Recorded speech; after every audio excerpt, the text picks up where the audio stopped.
Assalamualaikum warahmatullahi wabarakatuh. Kembali lagi bersama saya Lita Maria Budiati. Sesuai janji saya di video kemarin, saya akan melanjutkan tentang materi gangguan menstruasi.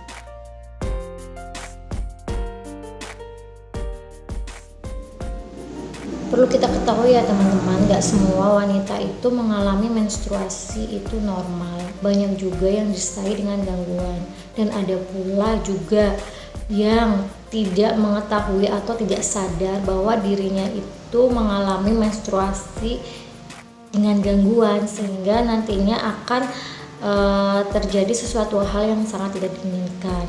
Maka dari itu, dengan video ini semoga teman-teman bisa deteksi diri sendiri, apakah teman-teman itu menstruasinya normal atau dengan gangguan. Untuk menstruasi normal sudah ada di video saya sebelumnya, bisa dicek.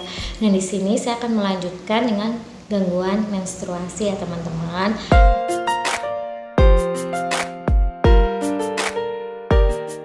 Di sini gangguan yang sering dialami seorang wanita biasanya itu yang pertama gangguan siklus, lalu yang kedua yaitu gangguan volume menstruasi dan lamanya menstruasi itu sendiri.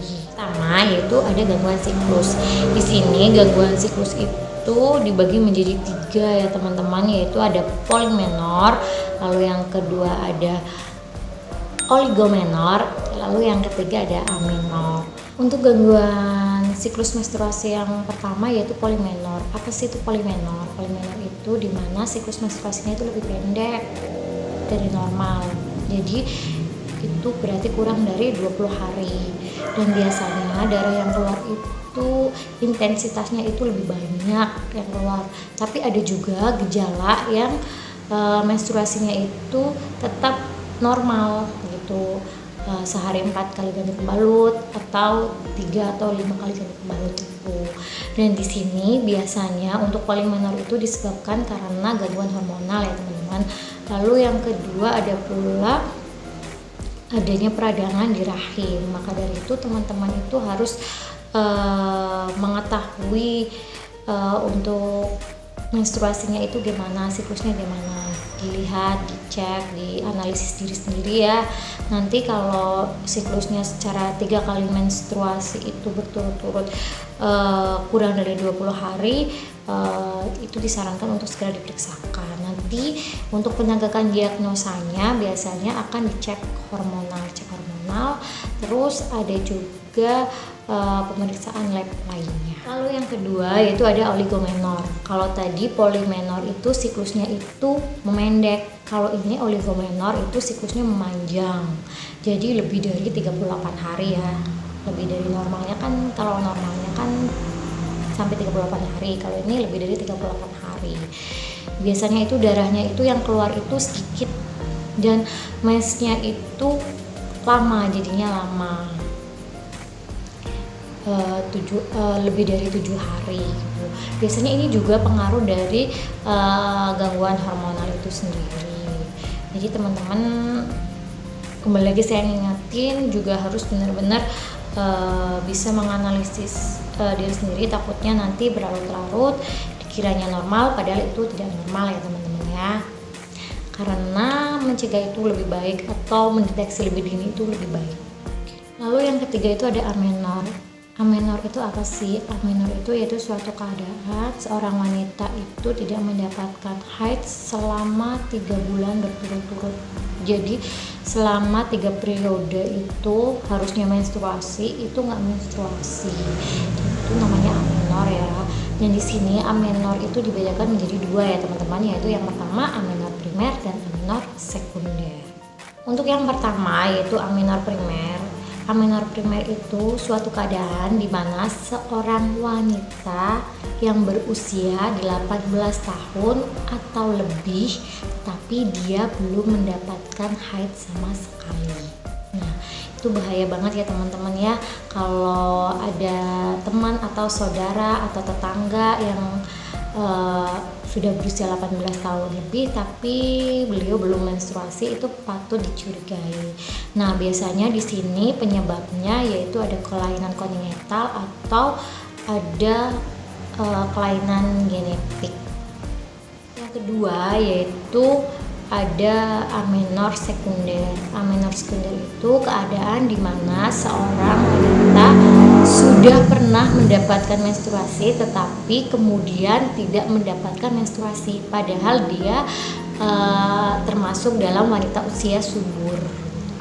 Jadi dia pernah menstruasi, sudah menstruasi seperti semuanya kita nih, sudah menstruasi tapi selanjutnya nggak menstruasi. Nah, itu perlu banget dicurigai ya teman-teman. Takutnya nanti biasanya ini penyebabnya itu ada tumor di dalam rahim atau ada infeksi di dalam rahim. Jadi perlu berhati-hati banget ya teman-teman ya. Makanya kita harus selalu deteksi dini secara mandiri. Jadi teman-teman, di sini amenorrhea itu ada yang patologis yang berbahaya atau fisiologis yang normal. Nah, di sini ada amenorrhea yang fisiologis atau normal. Nah, kalau amenorrhea fisiologis ini contohnya itu pada remaja prapuber, yang belum puber, yang belum seharusnya mendapatkan menstruasi. Lalu yang kedua, ibu hamil, selama kehamilan pasti dia tidak mendapatkan menstruasi. Lalu yang ketiga, ibu menyusui secara eksklusif. Ini yang eksklusif ya, itu biasanya ibunya tidak mendapatkan mens selama dia menyusui bayinya. Lalu yang keempat yaitu wanita menopause. Nah, wanita menopause memang secara fisiologis sudah berhenti dan tidak mens lagi. Nah, untuk gangguan menstruasi yang kedua yaitu gangguan volume haid dan lamanya haid, itu ada dua. Yang pertama yaitu hipermenor, lalu yang kedua itu hipomenor. Nah, untuk yang pertama yaitu hipermenor atau yang biasa kita sebut menoralgia, itu adalah suatu keadaan di mana perdarahannya itu lebih banyak daripada normal. Jadi darah yang keluar itu banyak banget. Biasanya itu pasien yang didiagnosa menoralgia itu, hipermenor itu, dia itu sampai pingsan karena HB-nya itu turun drastis. Untuk menoralgia ini biasanya itu perdarahannya itu lama ya teman-teman, lebih dari 8 hari loh. Dan sudah menstruasinya, perdarahannya banyak, terus lama, pasti itu membuat tidak nyaman. Biasanya pasien dengan menoralgia itu sering drop ya, karena lemah, karena darah yang keluar itu banyak dan lama. Biasanya banyaknya itu mereka itu langsung di opname ya, langsung di opname di rumah sakit, dikasih terapi. Tapi menoralgia ini juga insya Allah bisa disembuhkan ya kalau sudah tahu penyebabnya itu apa.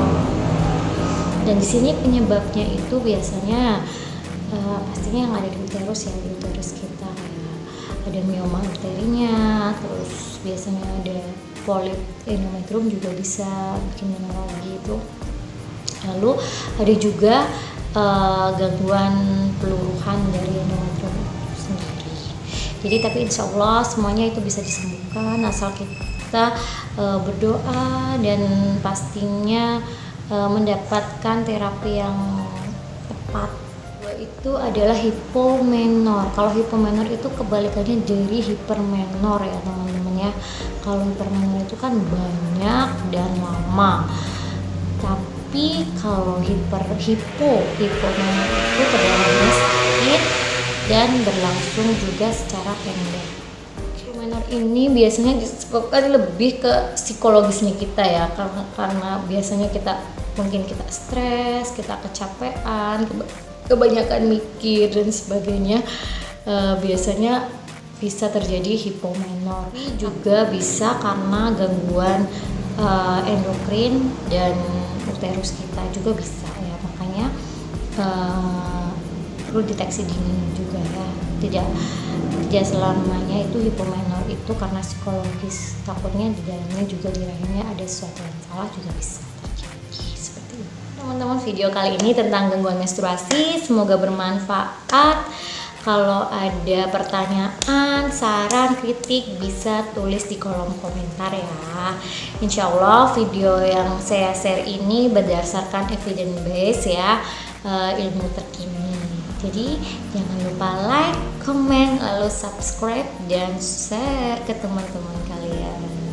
Billahi taufiq wal hidayah. Wassalamualaikum warahmatullahi wabarakatuh.